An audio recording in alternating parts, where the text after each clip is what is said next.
Batwoman number 24, written by J.H. Williams III and W. Hayden Blackman, art by Trevor McCarthy. So last issue was kind of just a pacer issue, while all of the plans got put into motion. The DEO wanted Batwoman to attack Batman, and therefore to get them out of hiding, they sent a whole bunch of Batman villains loose on Gotham. Meanwhile, Batwoman wanted to get Alice out of DEO clutches and therefore sent in her father, a team of mercenaries, and Bet, aka Flamebird. So all that's going down. We open up with Batwoman looking out at Gotham, pretty much on fire everywhere, seeing what all of the villains are doing, and just like, all right, Mad Hatter and Poison Ivy are kind of just like a little bit of mayhem and destruction. I don't even know what the hell Riddler's doing. He's just singing a song over on the side. Tweedledum and Tweedledee are just creepy as hell. But the big problem, the main problem, is Bane. Because Bane is the thing that Batman's actually going to get involved for, and he will definitely kill people.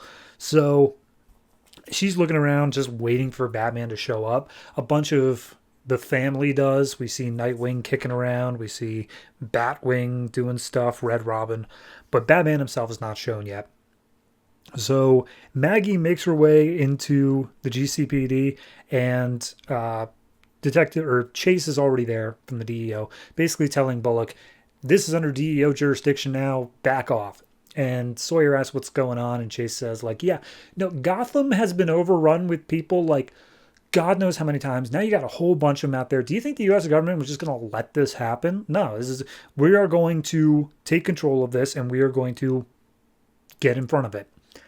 Obviously not, because it's all about Batman, but that's what she's providing. And so Sawyer then leans next to Chase and be like, hey, this wasn't part of the plan. And Chase, not knowing that Sawyer knew anything, is just like, what in the hell did your girlfriend tell you? How much do you know?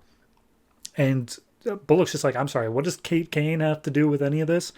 And Sawyer essentially threatens Chase, saying like, hey, look, if you decided to go off script, I will kill you. Do not be mistaken. So Chase has Sawyer taken under custody for threatening a federal agent. Bullock is also out of the picture just because why not? So we follow back up with Bane, and Batwoman's like, okay, I was like a minute away from stepping in, but Batman finally decided to show up. Bane gets kicked in the back of the head by Batman, and it's just like, who are you working for, Bane? Bane's like, I don't work for anybody. I'm Bane. I'm freaking amazing all on my own. Batman's like, no. There's like 7 other people attacking tonight, and you have not yet killed anyone. This is definitely you working for somebody. So what's up? Why, like, who forced you into this? And so Bane starts throwing some punches, and Batman's like, all right, you know what? Screw this. I don't have time for you tonight.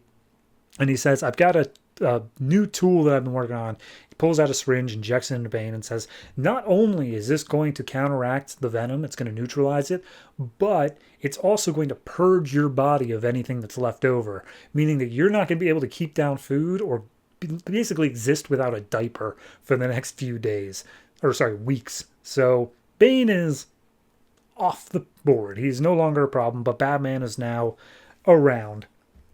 And he, as Bane is going down, he tells Batman, Bones. It was Bones that did it. So we cut to a DEO safe house, and we see Flamebird and the rest of the mercenaries putting their plan into action and start taking out all the guards exactly as they trained to do it. So Batman shows up on the DEO mobile headquarters, aka the boat that they confiscated like 3 arcs ago. And Batman goes and faces down Bones, and he's just like, come out, Bones. I can smell your cigar. And he's just like, hey, Batman. I think Bane tipped his hand, didn't he? He's like, yeah, exactly as you knew he would. I'm here. What do you want to do? And Bones is like, well, I'm just going to wait for backup. And Batman's like, okay, so Batwoman's going to show up. Where is she? And as if on cue, Batwoman comes down and uses a huge electric shock on Batman, which does nothing because his suit is insulated. So Batman then throws a single punch at Batwoman's face, and she's like, okay, I might just pass out now. That was a little bit too much for me. I knew he's always pulled his punches whenever we have fought before, but Jesus Christ. So Batman throws some exploding batarangs into Bones' chest just to make him go away. He's just off the table for a little bit. We see Flamebird continuing her assault on the DEO precinct. There's a couple things that are different, things that she didn't expect, but they managed to work with it and managed to make their way over into Alice's cell. So back in the Batman fight, Batman And Batwoman continued to fight, saying, I warned you about the DEO. You can't possibly beat me. There's no way you can do it in a fair fight. And she's like, right. That's why it's not a fair fight. And she says that she was listening to Bane back when they talked like 2 or 3 issues ago. And she decided she's going to do some dirty, underhanded tricks to finally get one up on Batman. So she causes a bunch of explosions to go off around Batman, and he falls down into the deck below. And when down there, all the lights are out. No one can see anything. But Kate actually used that electric shock on Batman before, not to cause any serious damage, but to give a charge to his suit that she's now able to see via these special lenses, which is going to give her just a little bit of an edge on Batman because they'll have the same kind of sensors. So she throws a batarang. It lands in Batman's mask and essentially takes out whatever lenses he's got going on. And then real quick, we cut back over to the cell with Alice and Bet, and she's just like, hi, who are you? And she's like, oh, I'm here for your sister. I think I accidentally tripped an alarm, though, so we got to get out of here.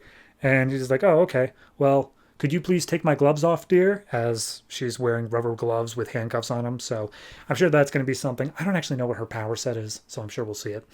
But then we finally get one last thing of Batman and Batwoman fighting against each other. He says, Kate, stop this. And she says no.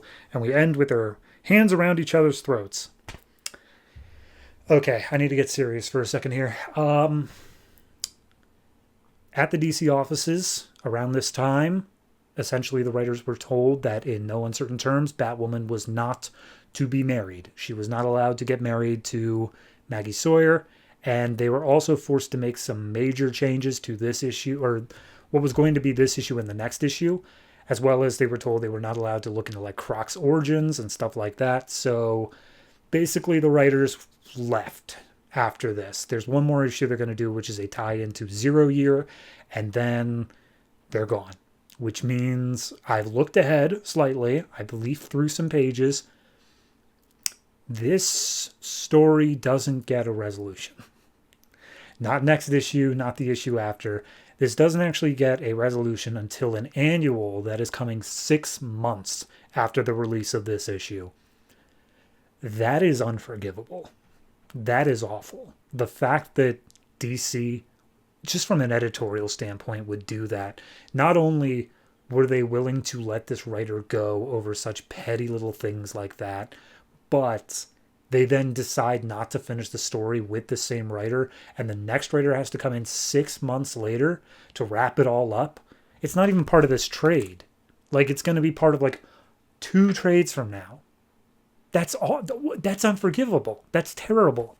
So, yeah. I mean, I can't blame this issue for it, but like, even as this issue ends, it feels like it's not done. You know, it feels like they just wrapped this up, and editorial was telling them, no, you can't do this. No, you can't do that. And they said, fine, here's the worst possible cliffhanger imaginable. It's barely even a cliffhanger.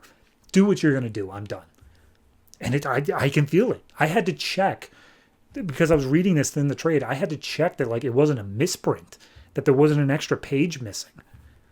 It's just not good. Not the issue itself. The issue's fine, but like the situation, it's just not good. So yeah, next week we'll get a 0 Year, next month I should say, we'll get a 0 Year tie-in with the same writer, but then it's someone else entirely after that. So I gotta admit, I'm kind of disappointed in that regard, but I will try to keep that out of this particular rating. I just wanted it to be known. This is probably, I mean, it's a good 7.5. It's got a good flow to it. It's got a good writing style.